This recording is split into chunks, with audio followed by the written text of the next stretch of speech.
Hello students, welcome to A S education. Offline classes के लिए आप इंदौर सुखलिया में इस नंबर पे कांटेक्ट कर सकते हैं। ऑनलाइन हमारी अवेलेबिलिटी जो है वो इंस्टाग्राम पे भी है, यूट्यूब पे भी है और भी प्लेटफॉर्म्स पे है। इन पर आप फॉलो ज़रूर करें। चलिए आज का टॉपिक देखते हैं, इलेक्ट्रिसिटी। ओम्स लॉ का क्वेश्चन मैंने एक पिछले लेक्चर में भी कराया था, आप उसको ज़रूर जाके देखें। वो एक इजी क्वेश्चन था। और आज जो क्वेश्चन ले रहे हैं वो है 5 मार्क्स के क्वेश्चंस जो कि PYQs हैं, जो कि ओम्स लॉ और इलेक्ट्रिकल पावर के कंसेप्ट पे आया हुआ है। चलिए क्वेश्चन देखते हैं। 36 नंबर का क्वेश्चन है। ए पार्ट हम पहले देखते हैं। देखिए हमको क्वेश्चन में दिया हुआ है कि define electric power. Electric power हमको डिफाइन करना है, ठीक है। और उसके बाद एक्सप्रेस करना है it in terms of potential difference and resistance, है ना। चलिए ए पार्ट को देखते हैं सबसे पहले। फर्स्ट पार्ट, इलेक्ट्रिक पावर आप डिफाइन कैसे करोगे। देखिए इलेक्ट्रिक पावर का डेफिनेशन होता है कि कोई भी इलेक्ट्रिकल डिवाइस है वो कितना एनर्जी कंज्यूम कर रहा है पर unit time. The energy consumption of an electrical device per unit time is called its electric power। वो इलेक्ट्रिक पावर होता है ना। और उसका जो फॉर्मूला निकल के आता है वो आता है electric power is equals to, क्या बोले हम लोग, electrical energy divided by time taken. कितनी इलेक्ट्रिकल एनर्जी उसने कितना टाइम में कंज्यूम कर ली है, उस इलेक्ट्रिकल डिवाइस का वो पावर होगा, है ना। जैसे कि कोई भी इलेक्ट्रिकल डिवाइस है, आपका मोबाइल चार्जर है ना, एक एडेप्टर जो होता है, फ्रिज है, ट्यूबलाइट है, फैन है, इन सब के अपने अपने कितना कंजम्पशन ये पावर में करते हैं वो सब हमको उनकी रीडिंग्स दे रखा होता है, रेटिंग्स दे रखा होता है, जो कि उन पे लिखा होता है ना। जैसे कितने वॉट पे चलता है, कैसा रहता है, तो वो सब चीज़ें उस पर मैंशन होती हैं। तो उसके बारे में हम आज जो ये क्वेश्चन है हमारा उस चीज़ के बारे में है ना, रियल लाइफ एक्सपीरियंस रहेगा।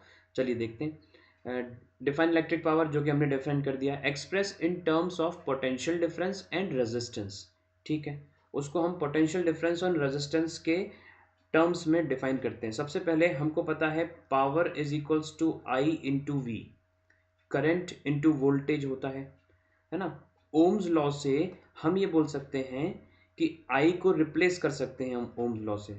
ओम्स लॉ क्या कहता है, V is equals to I R, बिल्कुल सही है। तो हम आई को रिप्लेस कर देते हैं, V by R is equals to I लिख देते हैं, ठीक है साहब। जो आई का वैल्यू आया V बाय आर के फॉर्म में वो हम पावर के इक्वेशन में पुट कर देंगे। तो आई की जगह पर मैंने रख दिया V अपॉन में आर इंटू वी। तो V into V will be nothing but V square.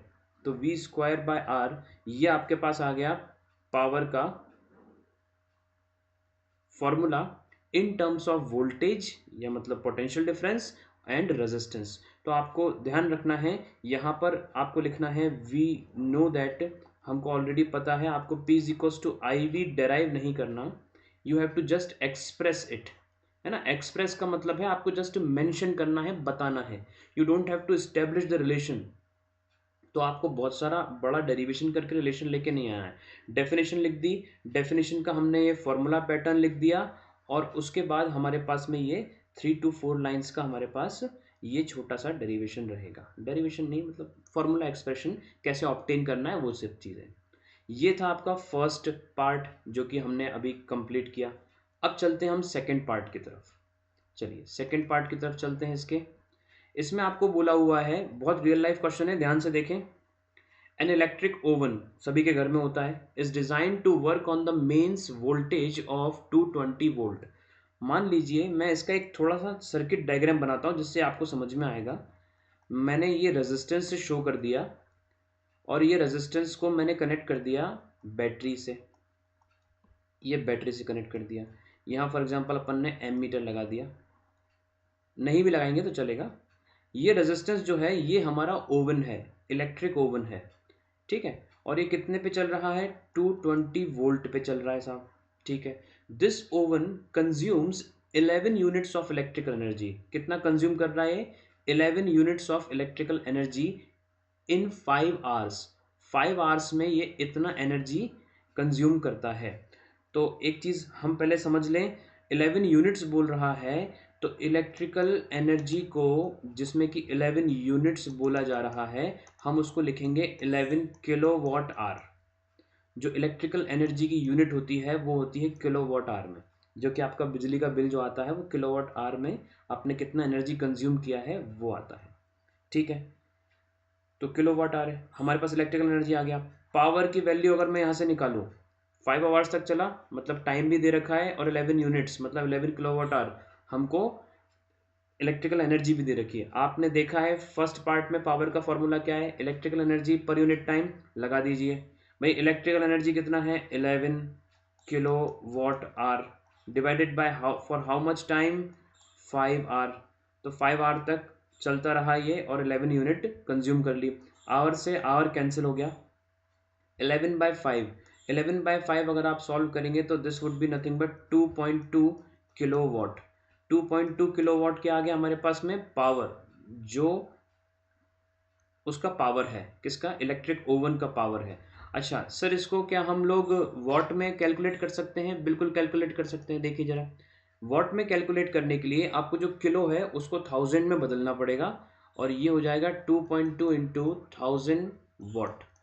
ठीक है ना, तो power will be nothing but 2200 what. इतना हमारे पास में पावर आ गया है।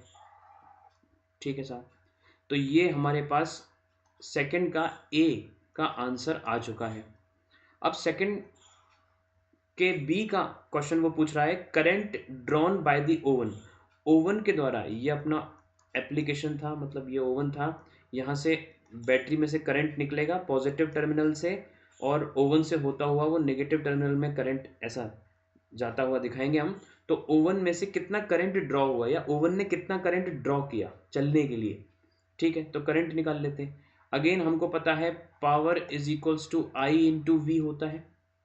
यहाँ हम लगाते हैं इसको, पावर की वैल्यू जो अभी अभी निकाली अपन ने, 2200 इज इक्वल्स टू, करंट नहीं पता अभी हमको, वोल्टेज कितना है, 220 वोल्ट में ये करंट ड्रॉ करता है। अच्छा 220 मल्टीप्लाई में है, डिवाइड में आ जाएगा, तो 2200 divided by 220 is equals to I. अच्छा, जीरो से जीरो कैंसिल, 22 वन टाइम, 220 को 10 टाइम्स कैंसिल आउट करेगा ये, and the answer will be 10 ampere. तो 10 एम्पियर हमारे पास में आता है current drawn by the electric oven from the battery. Got it. अच्छा, तीसरा जो पार्ट है दूसरा हो गया हमारा। आई होप आप लोगों को समझ में आ रहा है। कुछ नहीं है, घर की एप्लीकेशन है ये तो, है ना, इसको समझो अच्छे से। अगर नहीं आता है समझ में तो दोबारा एक बार वीडियो देखें इसको, और फिर आपको पूरी तरह से समझ में आ जाएगा कैसे हम रियल लाइफ को इलेक्ट्रिकल रेजिस्टेंस और सर्किट के फॉर्म में हम चीज़ों को सॉल्व कर रहे हैं ना। इस क्वेश्चन से आप इलेक्ट्रिसिटी का बिल्कुल बेसिस जानेंगे। थर्ड सी पार्ट में लिखा हुआ है resistance of the oven when it is red hot. Resistance निकालना है हमको ओवन का जब वो रेड हॉट हो चुका है ना, मतलब ठीक है, तो बोलने की बात है। तो हम ओवन का रेजिस्टेंस पता करते हैं। अगेन हमारे पास में ओम्स लॉ है, V is equals to I R. इस बार हमारे पास वोल्टेज भी है, करंट भी है, रेजिस्टेंस निकालना है जो कि निकाल सकते हैं। तो देखिए V का वैल्यू है हमारे पास 220 वोल्ट, इज इक्वल्स टू आई जो है वो 10 एम्पियर, इंटू रेजिस्टेंस जो है वो निकालते हैं। तो रेजिस्टेंस की वैल्यू आ जाएगी 220 divided by 10, 220 divided by 10, zero से जीरो कैंसिल आउट हुआ, तो हमारे पास आता है 22 ओम। तो 22 ओम जो है वो रेजिस्टेंस है। ये आपका सी पार्ट कंप्लीट होता है। ये देखिए बच्चों, 5 नंबर का क्वेश्चन है, और इसमें क्वेश्चन में कुछ भी नहीं था। अगर आप प्रॉपरली उस क्वेश्चन को सॉल्व करते चलेंगे तो आप बहुत अच्छे से कर पाएंगे। चलिए, ये क्वेश्चन आप लोगों को समझ में आया होगा। अगर नहीं आया तो एक बार फिर से रिवाइंड करके इसको देखें प्रॉपर। इस तरह से आप उसको कॉपी में उसको कंप्लीट करना। मेरी राइटिंग तो ख़राब है, बट आप लोग अच्छा लिखते हो, अच्छे से लिखना। चलिए नेक्स्ट क्वेश्चन पे चलते हैं। इसको चाहे तो स्क्रीनशॉट ले लीजिए।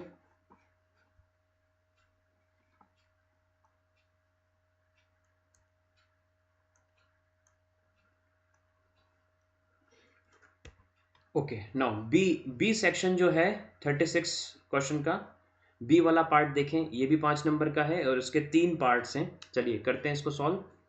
बी का फर्स्ट पार्ट बोल रहा है Write the relation between resistance and electrical resistivity rho of the material of a conductor in the shape of cylinder of length L and area of cross section A. Hence derive the SI unit of the electrical resistivity.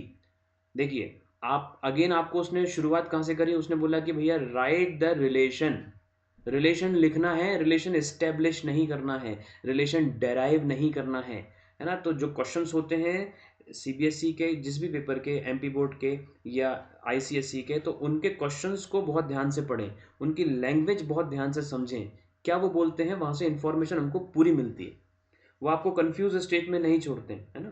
Questions की framing बहुत अच्छी होती है। चलिए B जो question है उसका first part हम लोग देख रहे हैं। अगेन रेजिस्टेंस और इलेक्ट्रिकल रेसिस्टिविटी के बीच में जो रिलेशन है हम सभी को पता है, that is nothing but R is equals to rho into L by A. L क्या है यहाँ पर, length of the cylindrical wire. जैसे मैं आपको दिखा देता हूँ कि वो वायर कैसा बनता है। ये आपके पास एक वायर होता है इस तरह का, ये इस तरह का एक वायर है, थोड़ा सा वो गलत हो गया,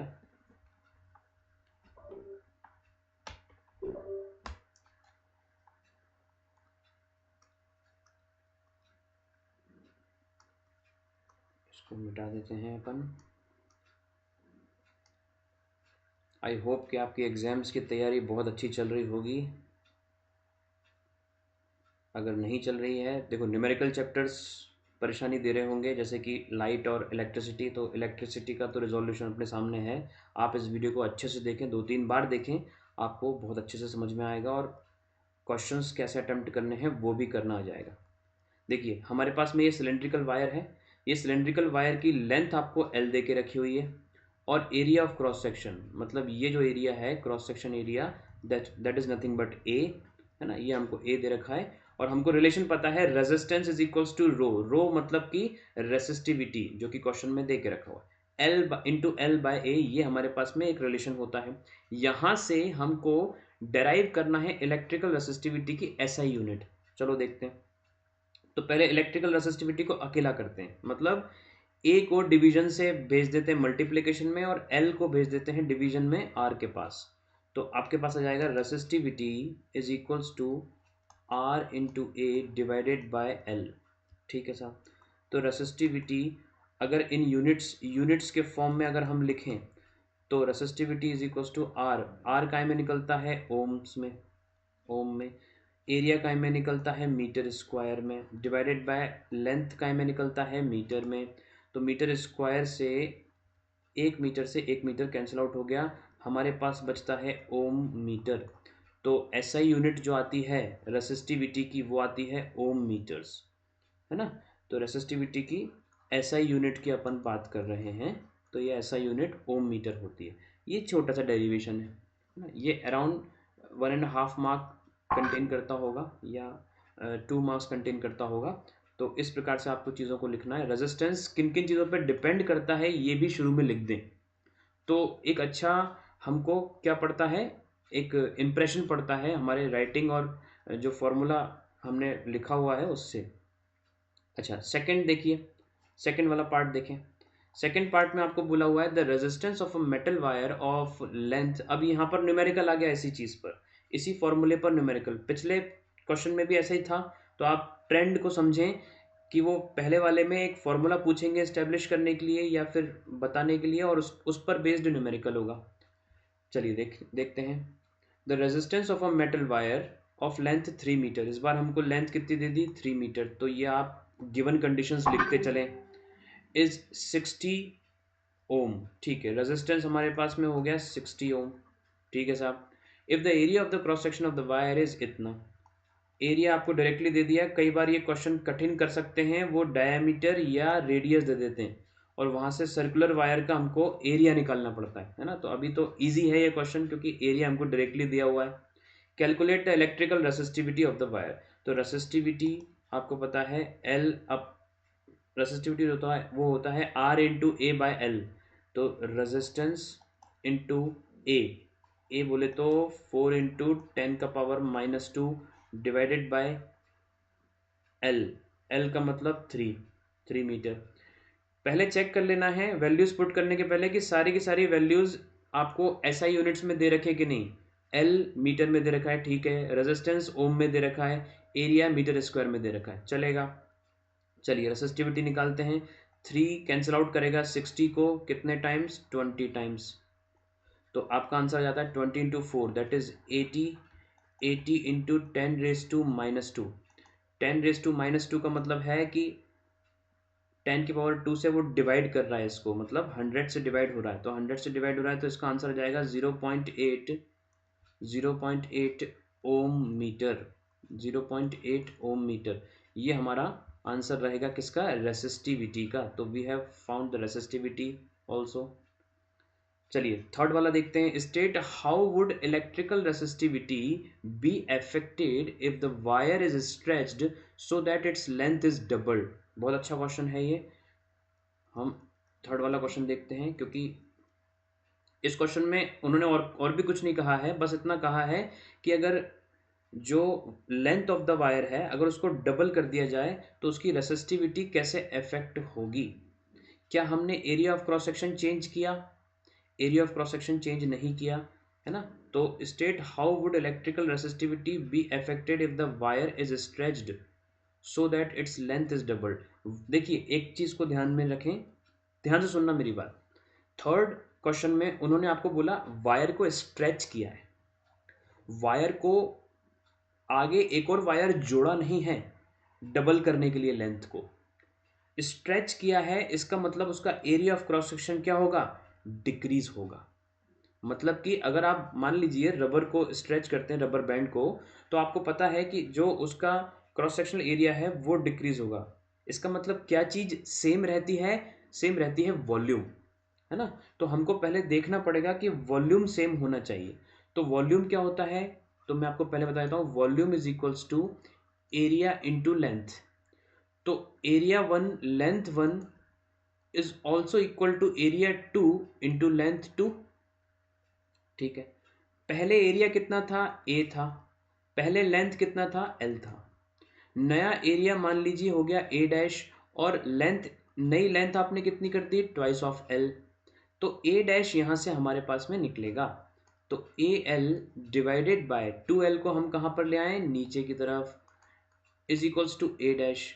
तो ए डैश हमारे पास निकलेगा, एल से एल कैंसिल आउट किया तो area will become half. Area जो हो जाता है स्ट्रेच करने के बाद वायर को, वो हाफ हो जाता है। तो अब जो नई यूनिट्स हैं हमारे पास किस किस की, एरिया की, वो है एरिया हो चुका है a/2 स्ट्रेच करने के बाद में, हाँ। और लेंथ हो चुका है ट्वाइस ऑफ एल, ठीक है। अब इसके हिसाब से हम रेसिस्टिविटी निकाल लेते हैं, ठीक है ना। क्या निकालना है, रेजिस्टेंस निकालना है। How would electrical resistivity be affected if the wire is stretched so that its length is double. देखिए जस्टिफाई योर आंसर। ओके देखिए एक चीज को समझें, रेसिस्टिविटी जो होती है वो चेंज नहीं होती है, रेजिस्टेंस जरूर हम चेंज कर सकते हैं। रेजिस्टेंस चेंज होगा, रेसिस्टिविटी चेंज नहीं होगी। तो इसको जस्टिफाई करने के लिए आंसर को हम ये बोल सकते हैं कि resistivity is the property of the material only, है ना। रेसिस्टिविटी जो है वो इलेक्ट्रिकल प्रॉपर्टी है किसकी, मटेरियल की, नॉट इट्स डायमेंशंस, उनके डायमेंशंस की प्रॉपर्टी नहीं है। तो नया रेजिस्टेंस जरूर निकाल सकते हैं बट रेसिस्टिविटी नहीं निकालेंगे हम लोग। तो नया रेजिस्टेंस क्या हो जाएगा, रो इंटू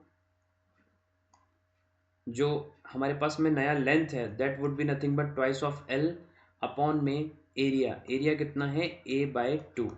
तो हमारे पास जो नया रेजिस्टेंस है दैट इज नथिंग बट 2 सबसे ऊपर चला जाएगा, वो हो जाएगा 4 इंटू रो इंटू L/A, है ना। जब ये 2 ऊपर गया तो 2 इंटू 2 4 हो गया।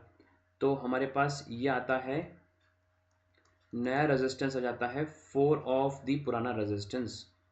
तो 4 टाइम्स ऑफ द पुराना रेजिस्टेंस हमारे पास में आता है। मतलब इलेक्ट्रिकल रेसिस्टिविटी जो है वो चेंज नहीं हो रही है, resistivity it remains the same. तो आप एक नोट लिखोगे यहाँ पर, एक इंपॉर्टेंट पॉइंट करके लिखोगे, resistivity depends only on the nature of the material, it does not depend on the dimensions of the material. तो जो डायमेंशंस पे डिपेंड करती है, वो जो फिजिकल क्वांटिटी है वो है रेजिस्टेंस। Got it. तो इस प्रकार का ये क्वेश्चन है आपका फर्स्ट, सेकंड और थर्ड पार्ट में अब आप पूछेंगे कि सर इतना लिखना ज़रूरी है क्या? अगर आप इतना रिप्रेजेंट करके आते हैं तो वहाँ पर हमको समझ में आएगा कि हमारा एरिया और लेंथ आपस में कनेक्टेड हैं, स्ट्रेच करेंगे वायर को, बट रेसिस्टिविटी चेंज नहीं होगी, रेसिस्टिविटी वही की वही रहेगी। चलिए, ये आपका 2 क्वेश्चंस थे। आपको समझ में आया होगा कि जो इलेक्ट्रिसिटी है उसमें 3 तरह के फॉर्मूले बहुत इंपॉर्टेंट हैं। पहला है ओम्स लॉ पे सिंपल क्वेश्चन होगा जिसमें रेजिस्टेंस के कॉम्बिनेशन पूछे जाएंगे, पैरेलल या फिर सीरीज या फिर दोनों का कॉम्बिनेशन। दूसरे प्रकार के क्वेश्चन होंगे पावर पे, जो कि आपने देख लिया। तीसरे प्रकार का क्वेश्चन होगा dimension of the current carrying conductor पे, जो कि आप देख रहे हैं कि वो R is equal to rho l by a लेगा। हाँ, मैंने थर्ड वाले में आपको थोड़ा सा सॉल्व भी कर दिया है, जिससे कि आपको पता रहे जब भी स्ट्रेचिंग का क्वेश्चन आए तो आपको एरिया भी उसमें क्या करना है, इंक्लूड करना है। चलिए, तो आई होप कि आपको ये अच्छे से समझ में आया होगा। ये क्वेश्चंस जो हैं एक बार फिर से देखें अगर समझ में नहीं आए हैं तो। चलिए, ये हमारा लेक्चर आज यहाँ पर कंप्लीट होता है। आप इस चैनल पे फॉलो कर सकते हैं हमें, और इंस्टाग्राम के चैनल को भी फॉलो कर सकते हैं। चलिए, thank you everyone, thank you very much.